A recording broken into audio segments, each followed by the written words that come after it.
I've been single for like 4 years. I had my first Valentine's Day date yesterday. It was really good. It was really good.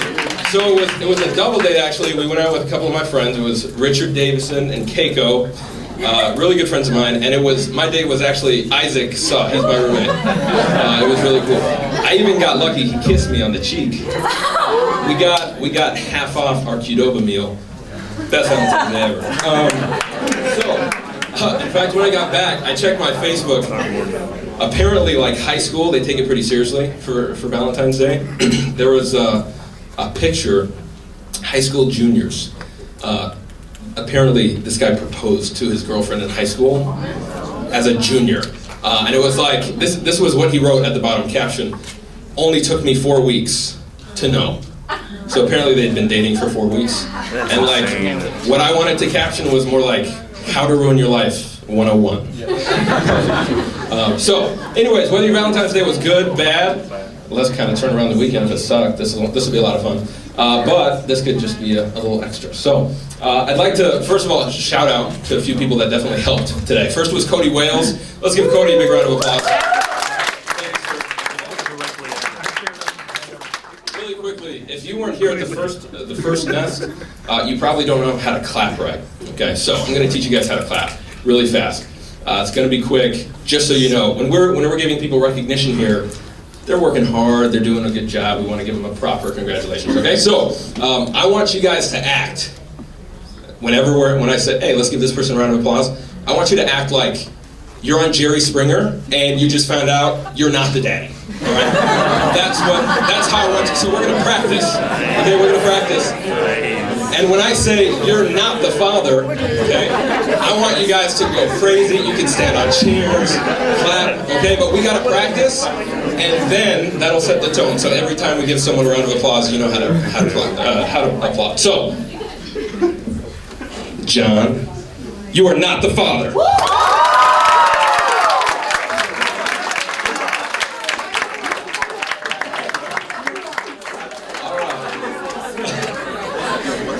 To kick things off, I want to start off with a little bit of prayer. I'd like to introduce Livy, not newly elected, by the way, that's the vice president.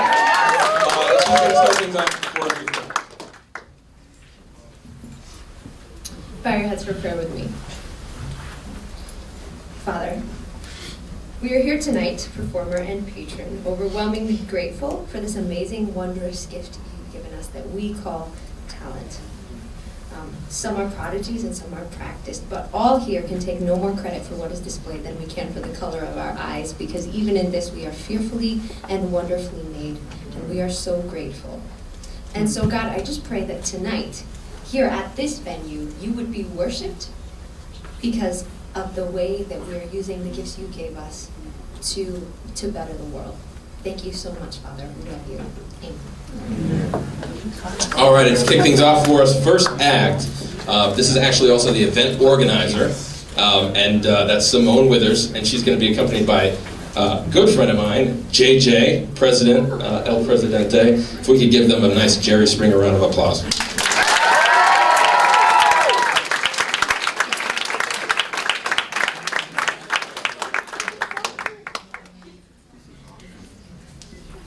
Hey everybody, thanks for coming out. So we're going to start off the night with a song that Jonathan and I wrote like 2 years ago? 2 years ago, I don't know. But yeah, for a wedding. So.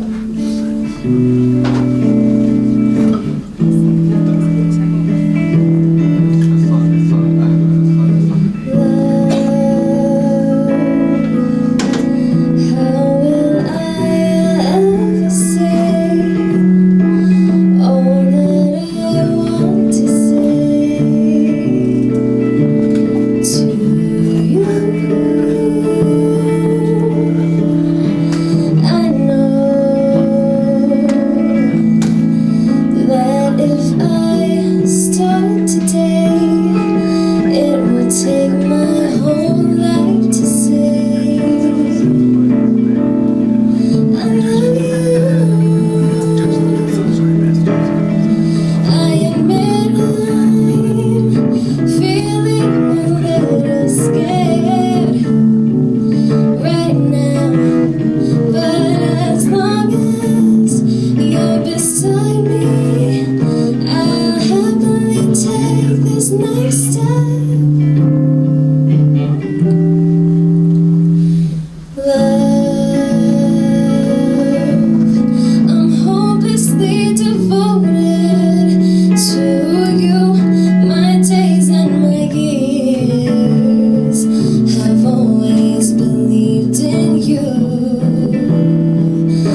finger clap thing, by the way, so good job. So keep it up, keep it up. We need to sustain this for a solid hour. Okay, if I could have the next person coming up here while I'm introducing him, Reginald. Reginald is a sophomore at Andrews. He's a psych major. Now, Reginald, how's it going, Nick? Hi. Doing good? Good. Okay, so Reggie, what's like your most memorable Valentine's Day experience? I mean, in high school they were all awkward because you have like these crushes and you send the balloons and that's awkward and stuff. But actually yesterday, I'm sorry. Yesterday,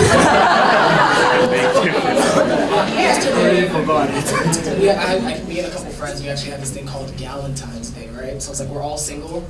So like we went to Brookstone and sat in the massage chairs for like 2 hours.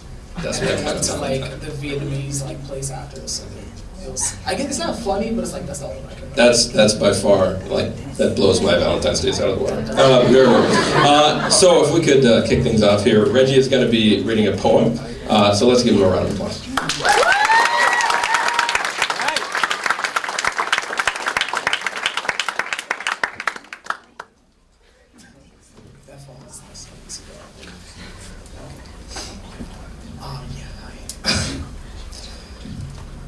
This poem is dedicated to someone who's quite amazing. I'm talking about you. You're the thoughts that permeate me when there's nothing to do. I can't even contain the jubilation pushing me through. So, I was nervous, you were gorgeous, and I think I just heard the heavenly chorus, you're angelic, baby. I didn't say that out loud. You're hanging out with the crowd, so I sat right down, and I said hi politely. Now I'm thinking that the friend zone's where I might be. But your smile melted my superstitions. I'm feeling like Charlie Sheen, cause I'm winning. I'm asking God how I did it, but he didn't answer, so I'll act like I know. After our cuddle sessions, I listened to Pink Toes. Childish Gambino and Tori Kelly eased my heart through it. I couldn't help what I felt, so I drowned myself in the music. And when I resurfaced, we started kissing. I call it a baptism, but I know that's sacrilegious. Everything becomes so different when I'm with you. I miss you. Thoughts of you are countless. Here's a list for this list. It's a pretty long list, right? I love the way you look at me. I hate when you don't text me back. I know you feel comfort in all your guilt, but I hate it when you keep holding on to things that hold you back. I love it when you don't lie. I'm here for you when you cry.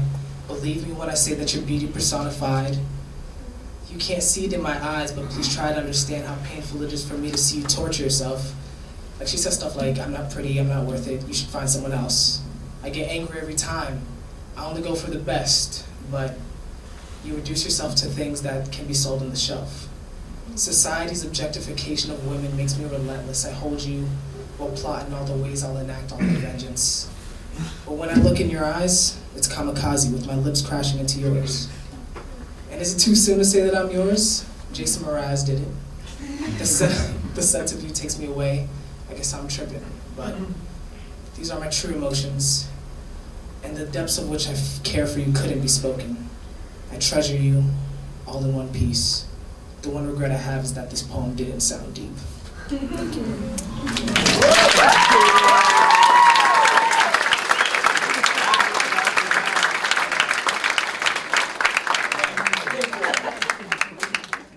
I think that poem deserves a special kind of recognition. So instead of a round of applause, I want you guys to give him one clap. All right, so just one.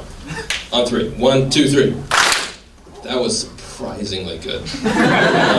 All right. Next up, we have the drama team, Impressions of the Master. So if I could have them make their way up on stage. And I didn't ask for any specific intros here because I figured it would take a little bit of time to intro 10, 15 people. But I know they have something special for us, so let's give them a big Jerry Springer round of applause.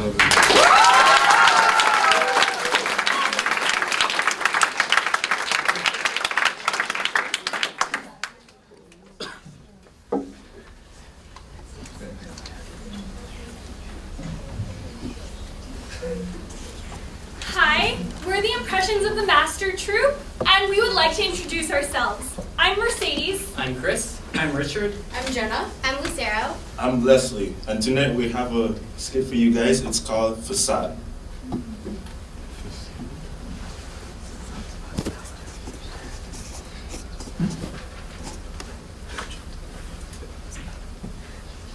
There she is. That's the girl I really like. You want my advice? Yeah, I'm terrible when it comes to flirting. Well, you have come to the right place. I can play those heartstrings like Yo-Yo Ma, except without the bow because that's Cupid's job, you know? Anyways, let's see. What you need to do, is you need to be suave. You need to be confident. You know, the ladies really like that. So what you need to do is you need to strut up to her. You need to look her right in the eye and say, "Hey, baby, you're gorgeous." And then maybe throw in like a pickup line or two, you know? Right. I got it.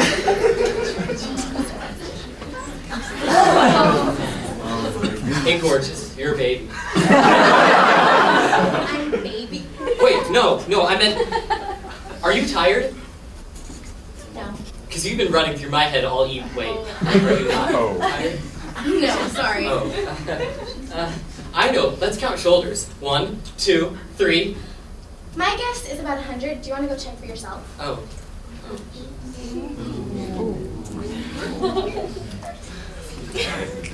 How did it go? I think I flopped. Sorry about that. That's okay. That's okay. We can work with this. Let's see. How about you go with intelligence? Intelligence. Yeah, you know, smart is sexy, you know? So, I want you to go over there, and I want you to show her all that you know, you know? She will be super impressed. Okay.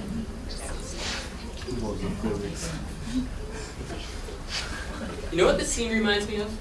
What? This party, it reminds me of a scene from a book from something out of a book by F. Scott Key.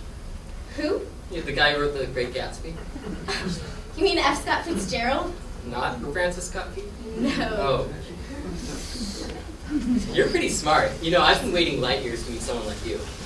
Light year is a unit of distance, not time.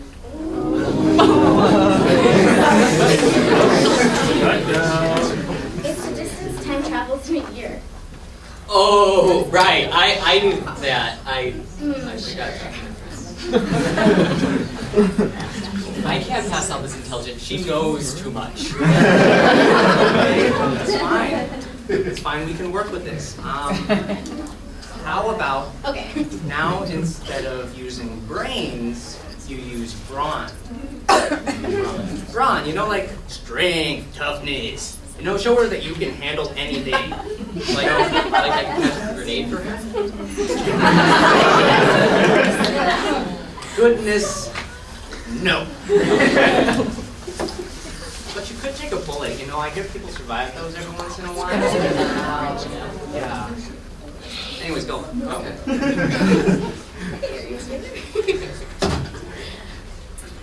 Have you ever met anyone tough like me? Tough, like. Yeah, toughest. Oh, really? Yeah, check this out. Very impressive. Yeah, I bet I can take a bullet for you. Oh, splendid. Because I happen to have a gun with me right here. Hold that thought.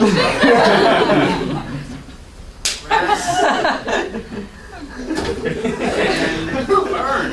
Okay, well, so, what should we try next? How about you try to show your sensitive side? Sensitive. Yeah, you know, like, show that you need to be cared for in some way. Like, show that you care for her and that you also need caring for. Okay. Okay.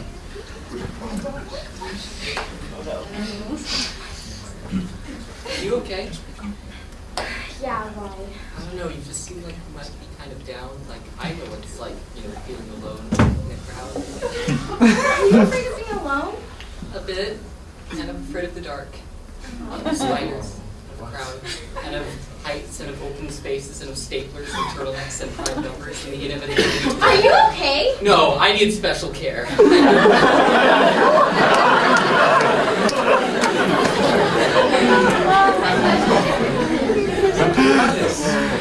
Was I that bad? Yes. We should just go. No, Just- no. We give up. We It's just just not need to- working. We just need to find the right facade for you, okay? My friend over there, Hmm? she thinks your friend is cute. But there's a big but in here. He needs to be normal. Like himself. No, normal. Normal. Okay. Yeah. Um, You think he can do that? we can try, yeah. Can he handle the pressure? I don't know. Maybe? I'll talk to them about it. Okay. What was that about? Oh, nothing. Okay, back to the battle plan. Okay. How about we try it where you act like yourself? Huh. Yeah? Yeah? Okay. So I don't think we've tried that yet. Yeah. That's it.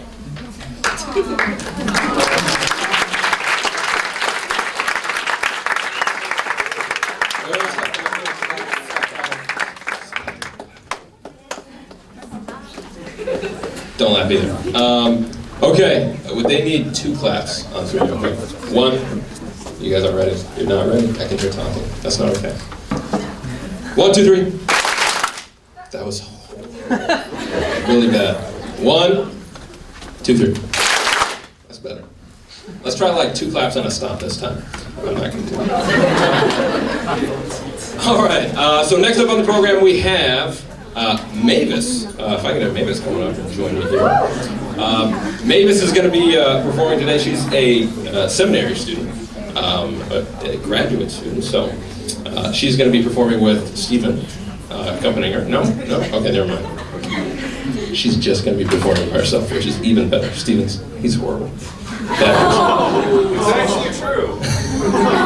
We love him. He's performing next, actually, so we should show some love to Stephen. So, if we could give Mavis, can you guys handle 2 claps again? Yeah. Can you do the 2 claps thing? No? Yeah. Okay, let's not do that. How about instead of Jerry Springer, who's another, like Maury? Is Maury good?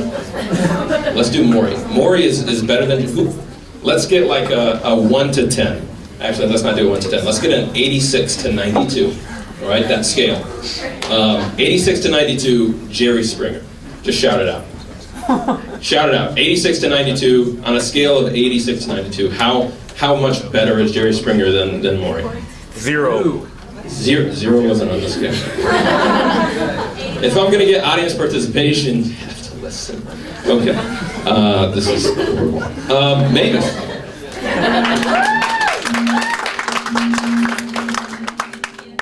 Actually, this song is about how amazing Steven is.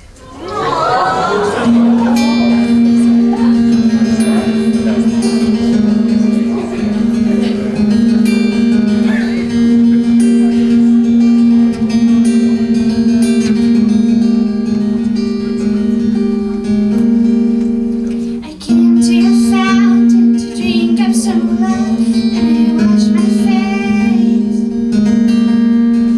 I brushed my hair, then my body and soul.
pour it out and we'll drink the love and be satisfied, be satisfied.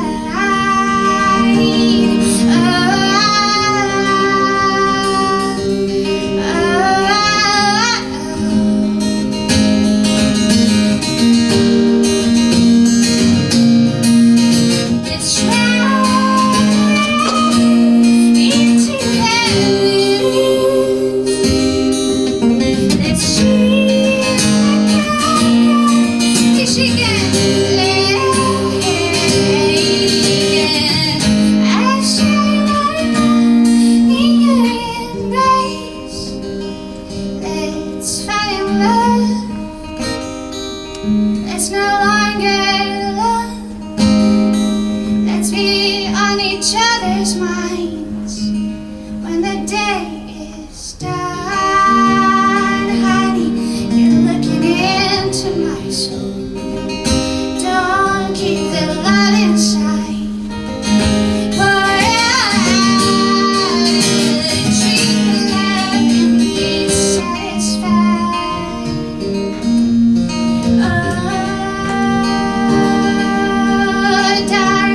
You smell so sweet. I think your heart is right. So pour it out, pour it out. And here I am standing strong, wearing my own skin, while you dress me in pink.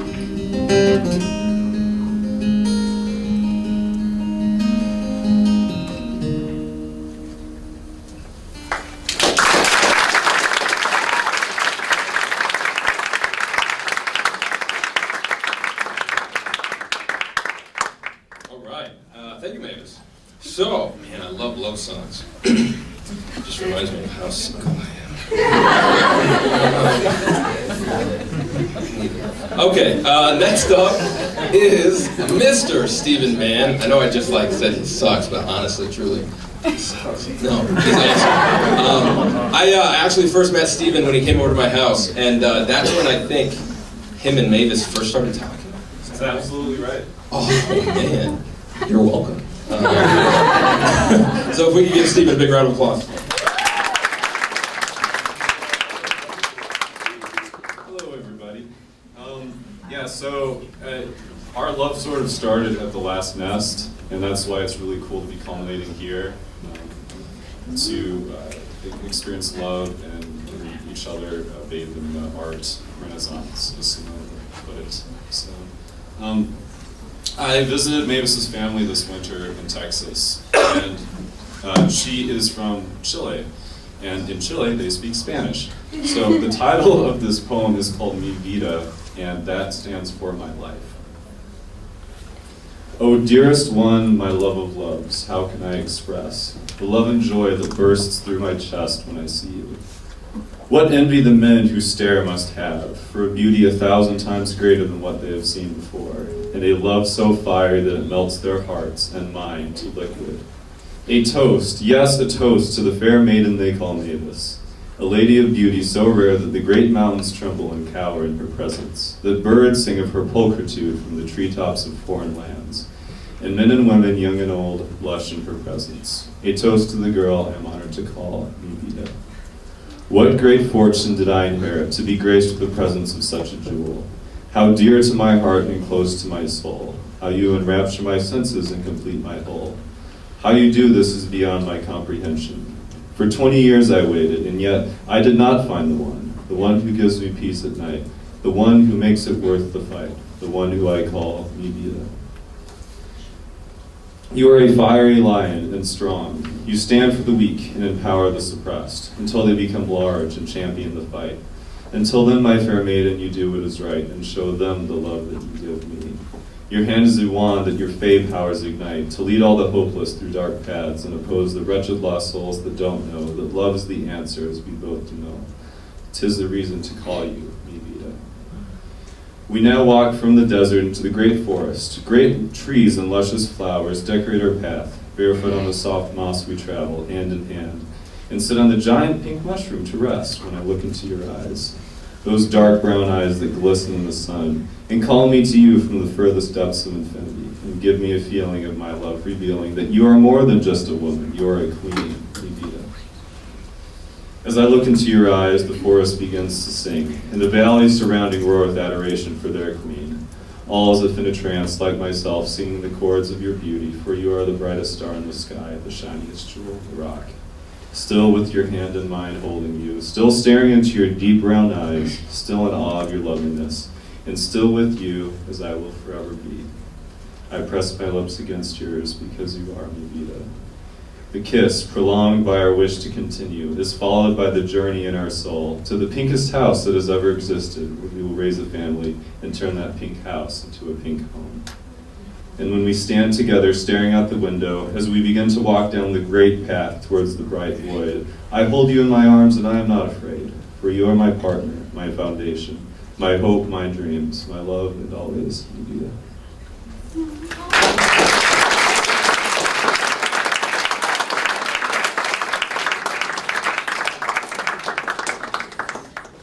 All right. Whoever's next, good luck following that up. So a couple people to recognize, also that we didn't get a chance to recognize yet. Kyle, who's doing sound today. Let's give him.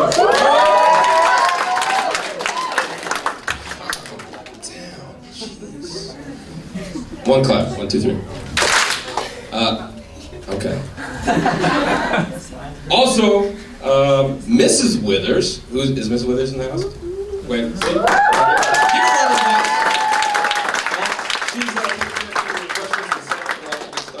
And we'll save some of the other people for later here. Next, we have. Oh, this is why you don't use technology. Oh, actually, I remember. I'm a great MC. Persephone is coming up. She's going to be doing a quiz for us. Persephone, what was your most memorable Valentine's Day? I don't remember having a Valentine before yesterday. And yesterday, my sister got me a Valentine's gift, and my brother got me a card, which is great because he usually doesn't get us anything. So I felt really loved and special. Awesome, very cool. Let's give her a big round of applause.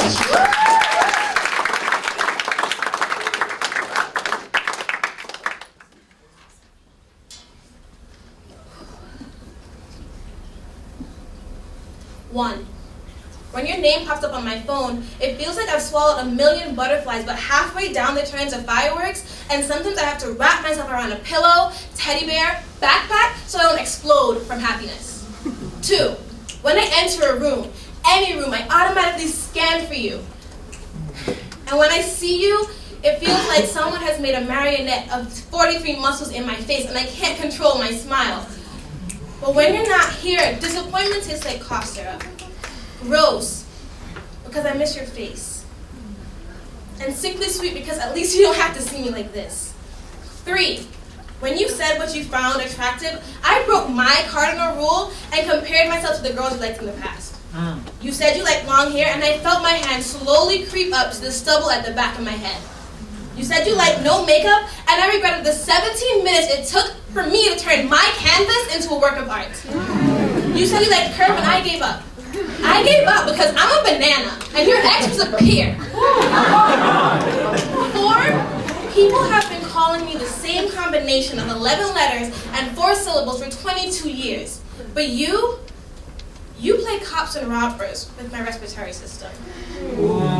Policing my lungs, arresting my breath, and holding it ransom until you say my name again. 5, I spent a half hour trying to figure out what to text you.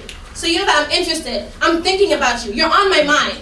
I decided that, hey, what's up, was a good choice. I spent the next 7 minutes agonizing over whether you'll be able to read between the lines and realize that I'm interested, compelled, fascinated, obsessed with you. I'll admit it. I have stalked your Facebook, Twitter, Tumblr, LinkedIn, Pinterest, just so I can know you. I just want to know you. I wish about you. I dream about you. And if this ends badly, I will drink about you. 6, I want to rip off your logic and make passionate sense to you. I want to crack open the walls and hand you this battered, broken, bruised, or heartbeat when you look at me, speeds up when you touch me, it stops beating altogether when you get too close to my face with, I want you to have it, please, please take it. 7, because I like you, okay? I like you. I really like you. God, I like you. And I don't want to stop liking you. Because 9, I know I shouldn't put all my eggs in one basket. Because the last time I liked someone this way, my heart was a prisoner and my soul still has the scars. And I relive him every time I dare to dream. But lately I've been dreaming about you. 9, I know there are other fish in the sea. And if this doesn't work out, I don't want any other fish. I want you. I want you to be my fish. Furthermore, if I'm a fish, then you're a fish. And that means that the same stands for you. So, is it okay for me to ask if I can be your fish? Can I please be your fish?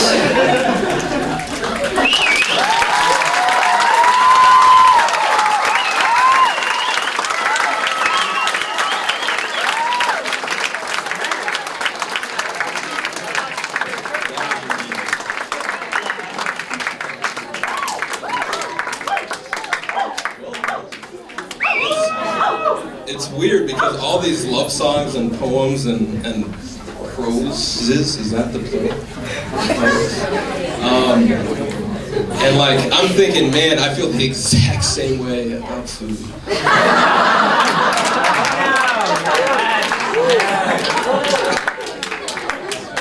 All right, next up we have Shally. Shally, come on up here. Freshman and a psych major. I'll have Cal, yeah.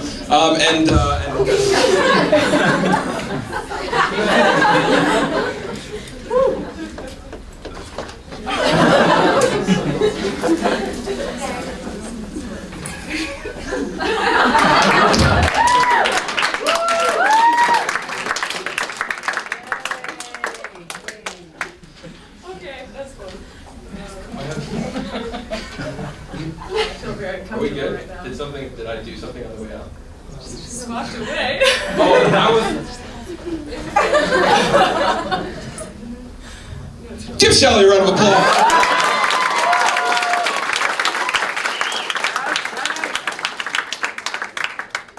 That was great. Okay. All right, so this song is called My Bench. Oh, sorry. That was good.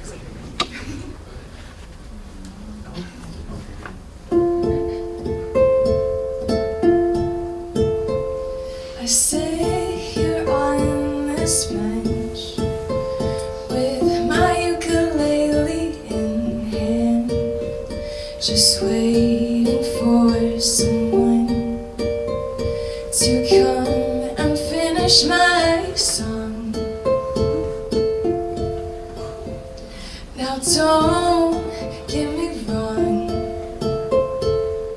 many have come and sung, but some old crusty and just plain boring. No, that's not for me. Yes, I know that I am quite picky.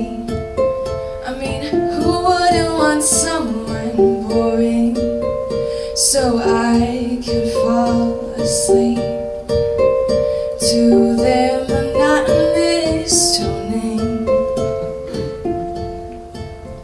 I guess crusty isn't that bad. What if they put lots of lotion on and not be as ashy as the wood I burned last week? Now, oh, that could be better. Look past the age and things get much brighter. In a few years they pass and they have some cash. Well, never mind. That's really bad, actually. I thought I had no luck, but that was until he showed up. He sat down by my side, his smile clearly shined. He sang to me so soft. And I couldn't help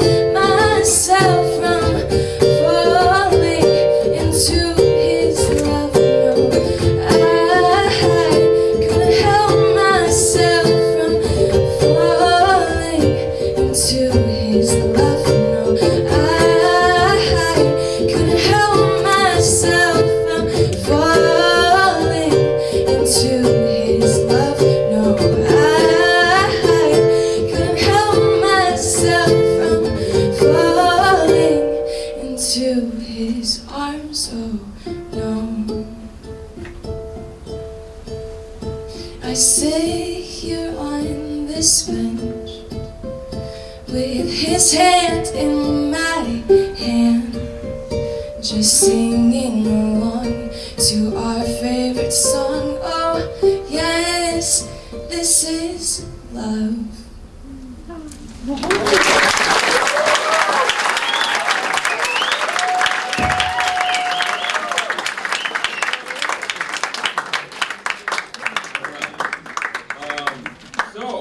If I could have everyone stand up really fast, just stand up. It's like halfway. This is a halfway mark. It's like intermission.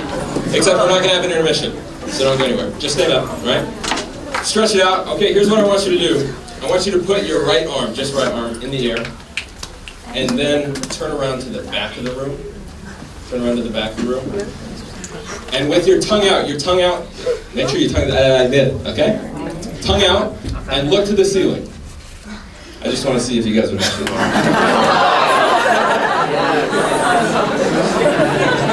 Alright.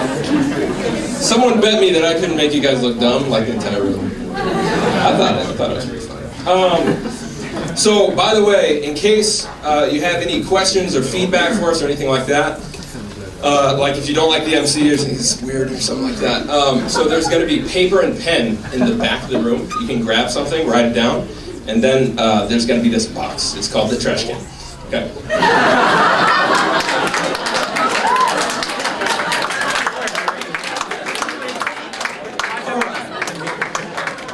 In seriousness, we want your feedback. So, tell us how it went. Next up, we have Vimo. Vimo, come on up.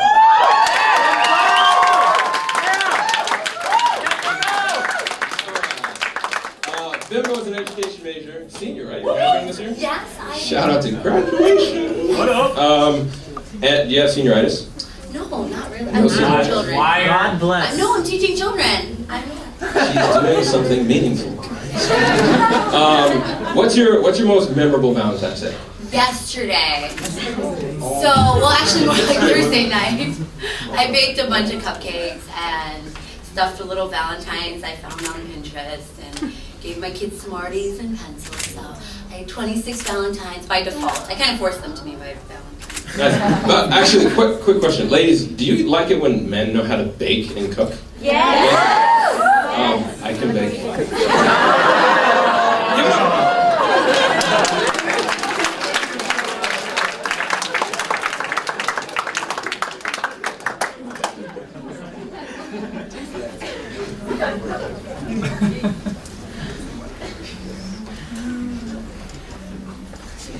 Why, he asks.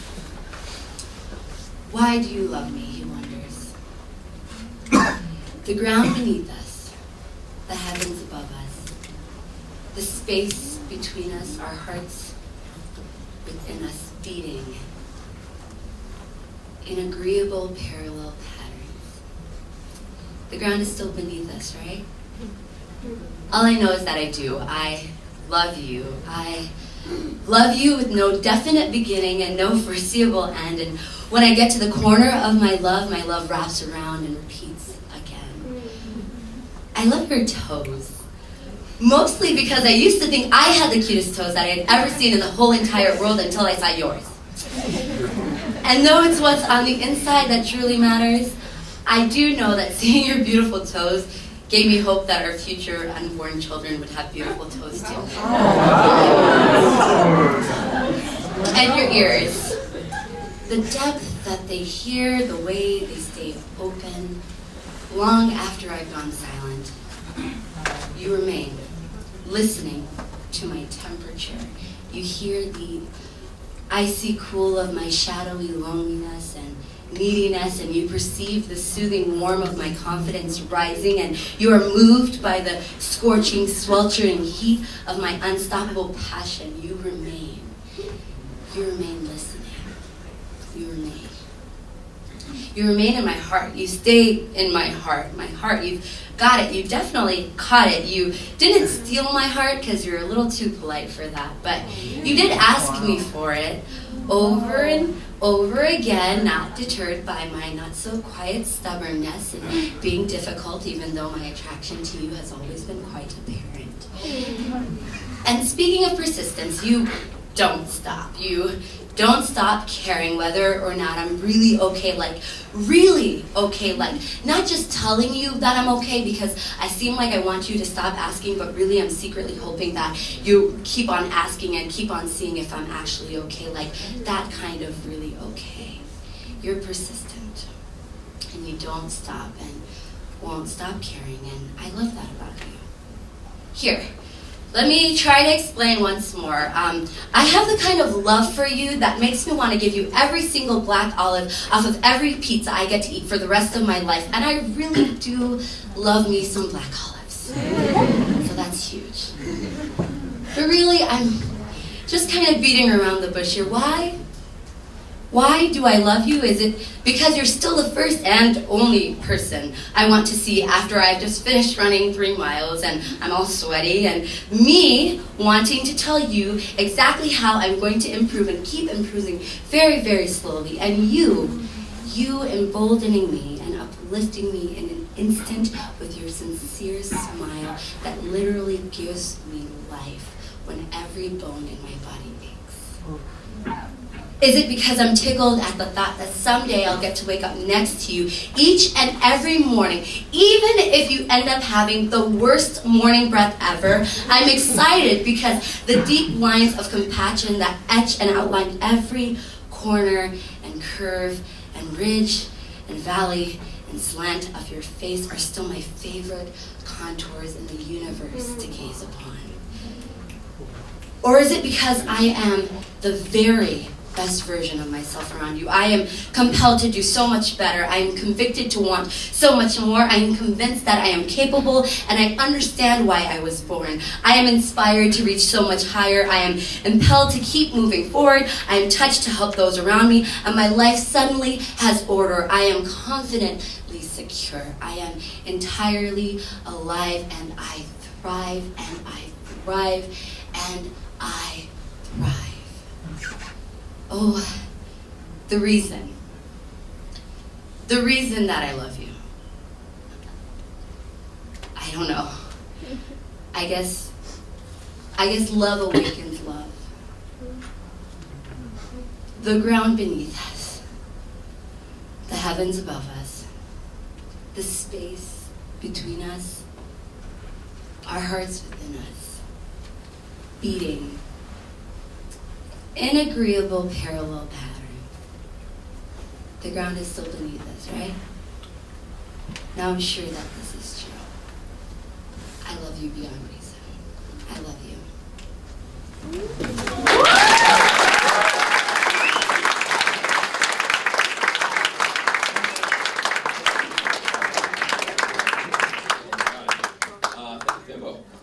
Next, we have a good friend of mine, Mr. Matthew Masters. Master! Let's give Mr. Masters a round of applause. I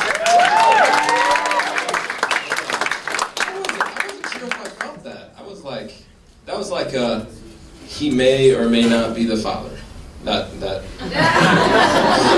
Like, I just need like a level 10 from Mr. Masters over here. Level 10. You're not the daddy!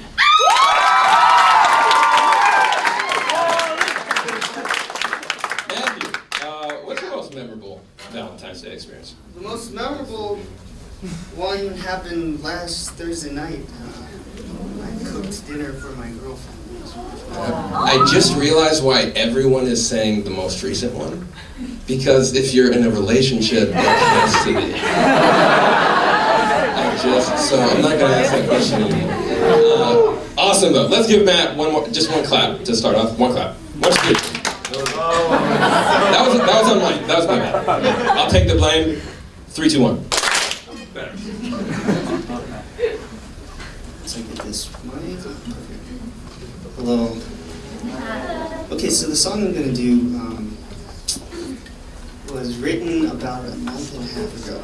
My cousin got married, and so I had written a song for my brother's wedding, and apparently I'm the wedding singer now. So she was there, and she's like, "You have to write a song for my wedding."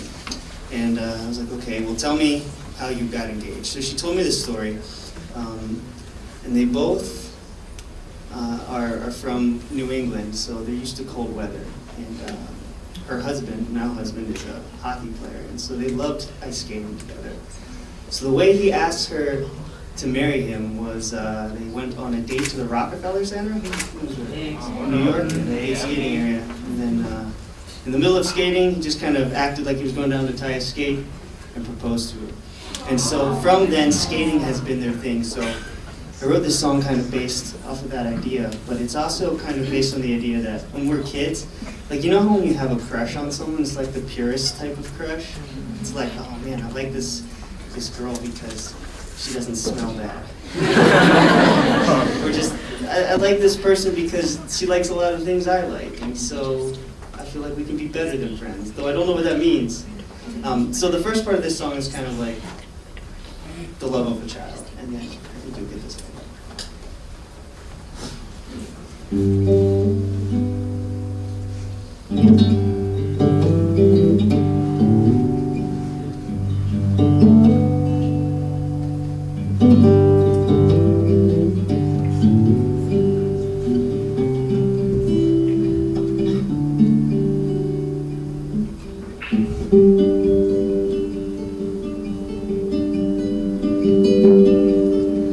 Let's have an adventure,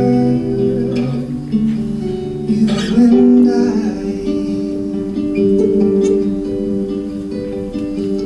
Where should we start?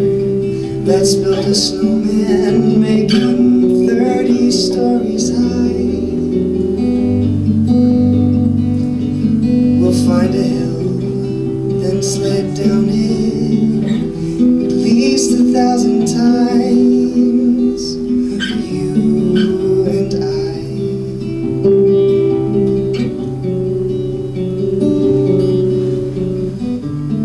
And we'll walk the wooded path to that old frozen over pond.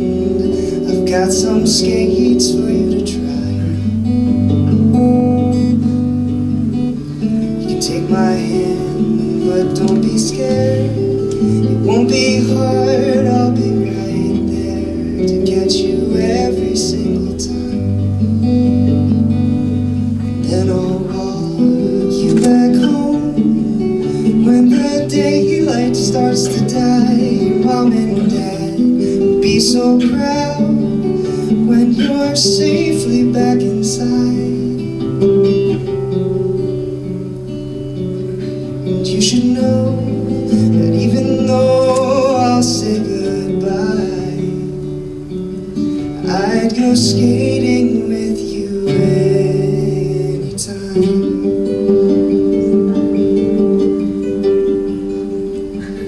Let's have an adventure, you and I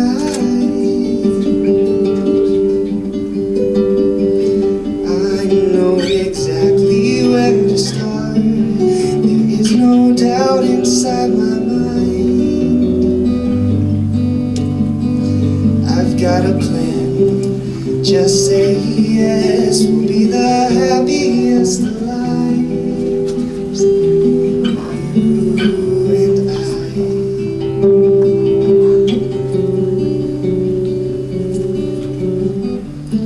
Walking down that flower path, your beauty catches me off guard.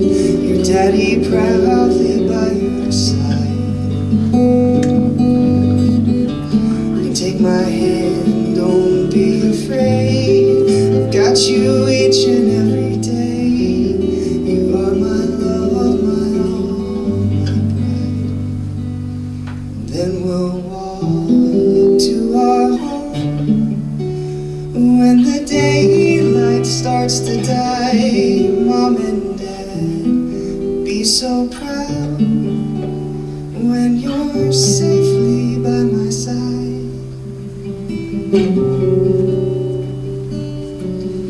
Now I know I'll never have to say goodbye,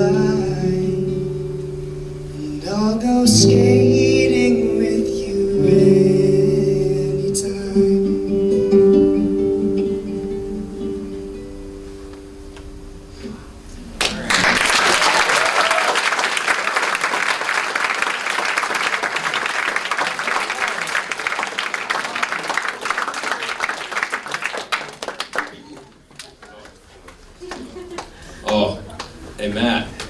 I can bake, just so you know. No, it's bad joke. Bad joke. I thought it was a good joke. All right, next we have Mr. Ivan Reese. Ivan, come on up. Yeah. Fun fact of the day about Ivan: if I could grow his facial hair, I absolutely would, but I can't. Yeah, I think you have the coolest little. No? I can't. No, I can't. See, here's what's weird about my facial hair. No, this is a weird anecdote. It's okay.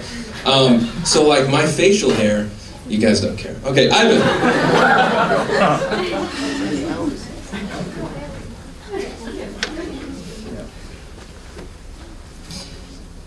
I know this much about love, that it is not what I thought it was, that it is not what most people say it is. I know that it is important, that it is massive, that it is powerful, that it is moving, but I also know that it is misunderstood, that it is misused. I have longed, I have loved, I have lost, and I have learned. And what I know now is that I spent a long time imagining what love is, and that what it turned out to be in the end was very different. I know this much about love, that it is not what those tacky quotes on Facebook say it is. It is not what those blog posts named things like, I don't love my wife anymore, say it is. You know those blog posts that a really desperate author writes, and you read it and actually the guy does love his wife in the end, and everyone's like, aw, that's adorable. It's not like that. And I know that it is nothing like those stupid romance movies, and that Ryan Gosling deserved so much better than that.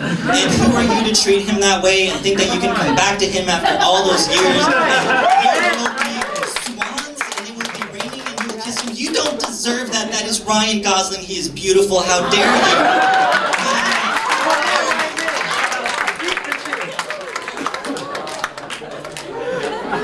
I know that it is not what the movies say it is, and I know that it is dangerous for people to think that love is a thing like that.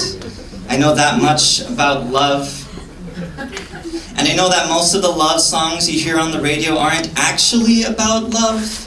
I've noticed that. I know that love is not like falling into a thing, and it is not like neglecting your friends, and it is not staying up all night to get lucky. I know that most people our age have terrible relationship advice, and that realistically half of them will have failed relationships at some point in their life, so it's kind of dumb to listen to them right now.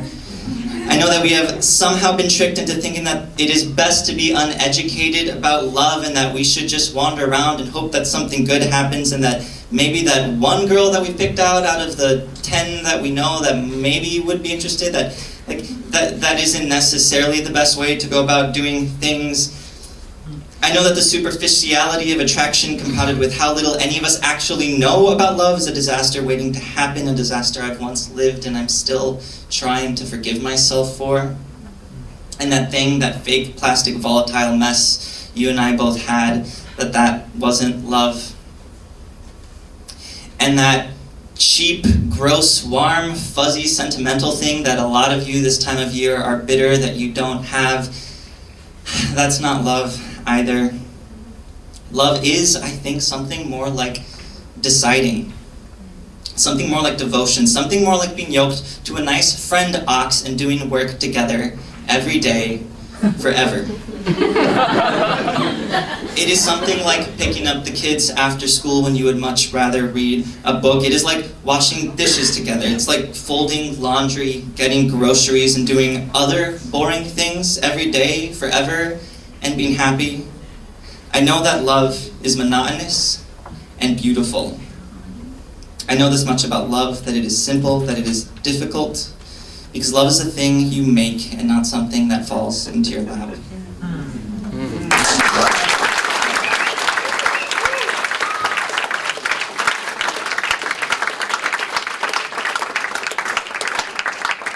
Thank you for pointing out how not natural the Notebook is. Seriously, man, I feel the same way about the Hunger Games. Katniss? Like, you can't just kiss both of them. Jeez. Anyways. Next up, we have Mr. Stephen Batchelor. If I could have him come on up here. Stephen, yeah, we're on the Stephen is an English major and currently a junior, right? Yeah, Unless junior. something changes. That probably won't happen until next year. Stephen, how about this? What's your worst Valentine's Day experience? Do you have one? What constitutes Is it worst? just me? You know, I can tell you what my worst one was. Worst one? In light of my best one. Okay. Okay, my worst one I'll- was in high school when I was dating this girl, and I thought I loved her, but I really realized that all I wanted was her money.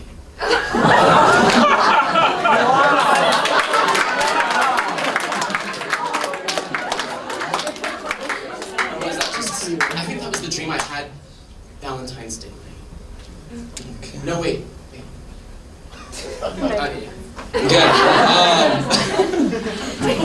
I think that deserves 2 claps. Wait. On 3. 1, 2, 3.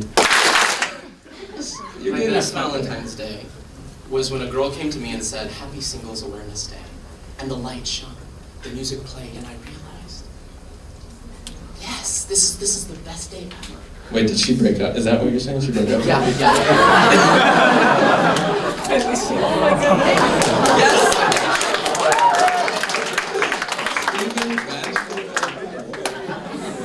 This is good. Let's give him a round of applause as he starts.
getting into it. All right, only 2 more acts left here. First of all, second to last is Miss Tiffany.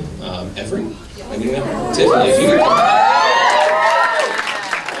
Tiffany's a senior film major. Tiffany, I won't make the same mistake twice. I'm not going to ask you what your worst Valentine's Day was.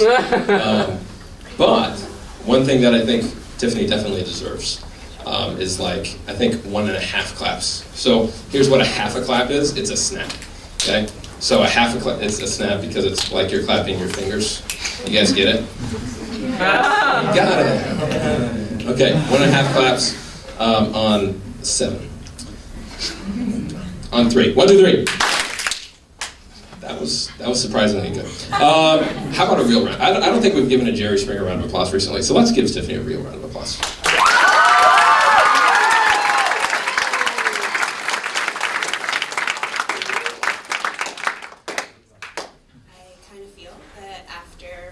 Ivan's poem, spoken word, yeah, but after Ivan's thing, what I may say may make no sense, but I'll try my best. Can you hear me? Only when you speak. Oh! Okay.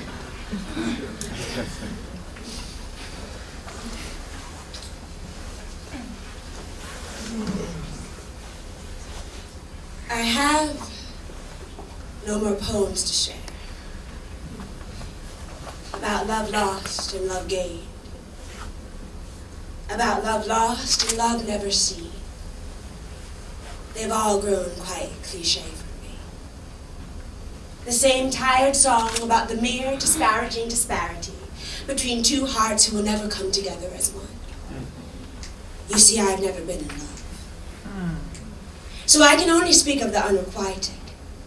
I'm not too sure if there's such a thing in the romantic form between 2 lovers united. In the past couple of years, I've been convinced that it doesn't exist. Just a mere fable of why mankind decided to be intimate. I don't mean to be cynical. But how can I not? When I have my elders telling me, the one you're attracted to may not be the right one.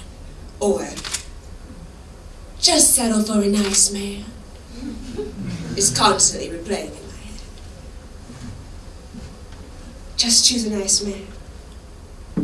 What is this foolishness that you speak? Do you mean for me to believe that any man is fine as long as he doesn't beat me, grieve me, drink liquor heavily, spend our money listlessly? And I understand what they mean, but I don't like their words. I have to be attracted. The very definition is to be interested. I don't deem myself as silly, quite rational, I would say. I know the honeymoon is just the honeymoon and the real work is day to day. But I don't want to just choose a nice man. I want to be connected. In all ways connected. Did I take his hand in marriage on the altar, face to face, under God? I don't want just a nice man. I want my anchor, my rod. I want my partner, best friend. No, seriously, the best friend. The type of best friend, when you see something funny, you text a picture to him real quick just to make him laugh, best friend. I want the one where you'll make a dish, a very yummy dish, and you call just to talk about it, best friend. When you're sad and you're blue and you don't know what to do, so you call him up at 2 just to breathe on the other end, best friend. I want my challenger. Tell me what you believe. It may be slightly different from me, but it's beautiful, it's unity, a harmony, impossible to have if we're both singing the melody. Yes, there's resonance, it makes for a well-developed symphony. I want confidence and compassion, willingness and sarcasm. I want laughs and understanding, acceptance that I am random. I want Jesus all and truth. I want to give you all of me, and you give me all of you. So when we have Winnie and Peter, they'll know what to do. I don't see the point of linking my life with another just because you're nice. That can't be all. There has to be a more substantial reason why people insist on taking this road. And perhaps I'm jaded, I am spoiled. But that is reason enough not to marry. Like trying to grow a crop in unsuitable soil. If it's possible to marry for love, pray speak to me now. because I want to believe it. But I just don't know how.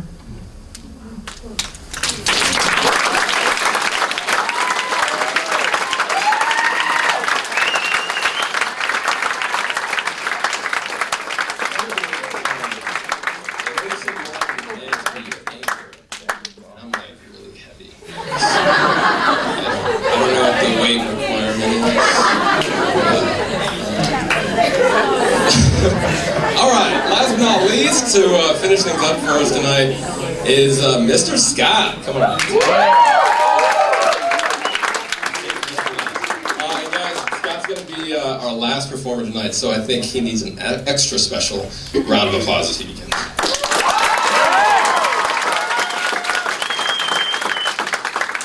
Does anybody want to know what his most memorable Valentine's story is? Yes! Let's hear it. My most memorable Valentine's? Okay, so my most memorable Valentine's experience. I've only had like 2 Valentine's dates, so it's got to be like one or the other. The first one was definitely, it was really forgettable, actually. The second one, I was like talking to this girl. We weren't dating yet, and she was expecting me to ask her like to go steady or whatever, you know, official, like be official, Facebook official, right? And I was like, okay, she's expecting it to be Valentine's Day, and I was like, no, forget that. Like, I'm not I'm not about cliches. So I was like, it was a really romantic evening. We did a carriage ride and all this stuff. I'm really, ladies, like seriously. And it was romantic. We had dinner, and then at the end of the night, she was like expecting it. You could tell she was like expecting it. And then like I wouldn't ask her. And then at the end of the night, I was finally like, okay. And then I didn't ask her. And then I asked her the next day because I thought it was funnier. So, yeah, I didn't. Yeah. Next day, so 15th was yeah. And you're single right now. Oh, indeed. Let's work on that, you guys. Can we work on that together? Can we organize something? He's working so hard tonight. You know what I mean? Where's Natalie?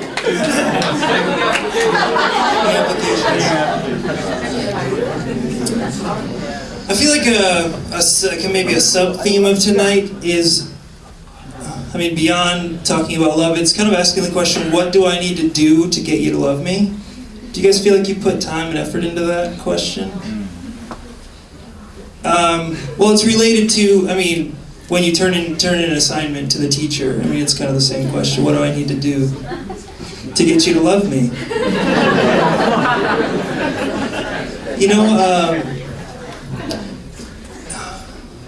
I feel like I do this all the time.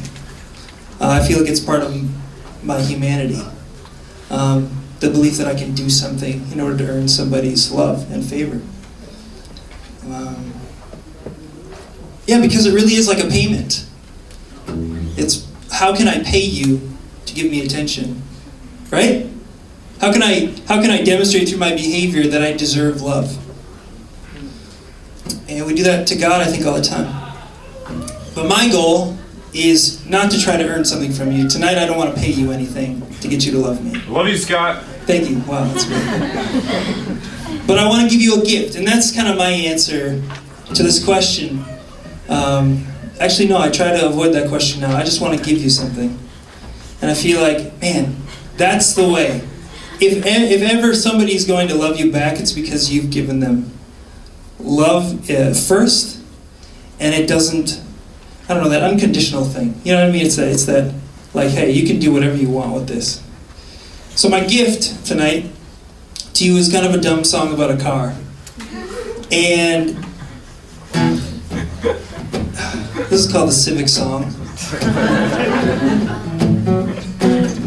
There are 2 characters, which actually this story kind of really happened.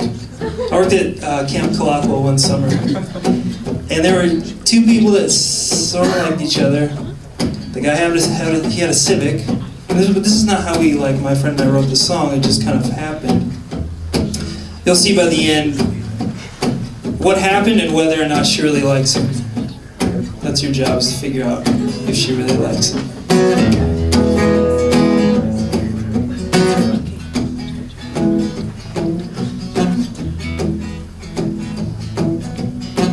He bought new 17-inch speakers. She thought that he could be a keeper. He wasn't sure about the spinners. She hoped he'd ask her out to dinner. He's screaming loud on all 4 cylinders, and that's why she loves him and his Civic, his brand new pimped out Civic. She loves him and his Civic, his brand new pimped out Civic.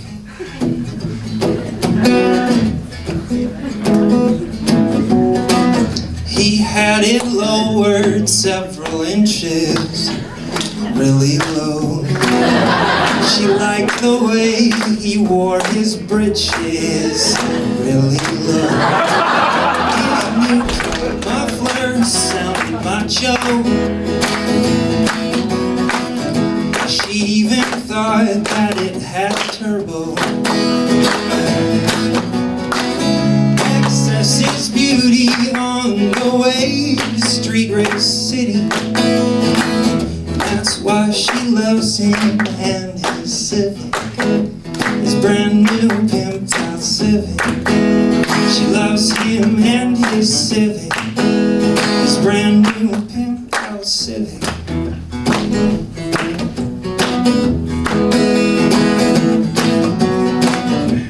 He put a black light in the ceiling.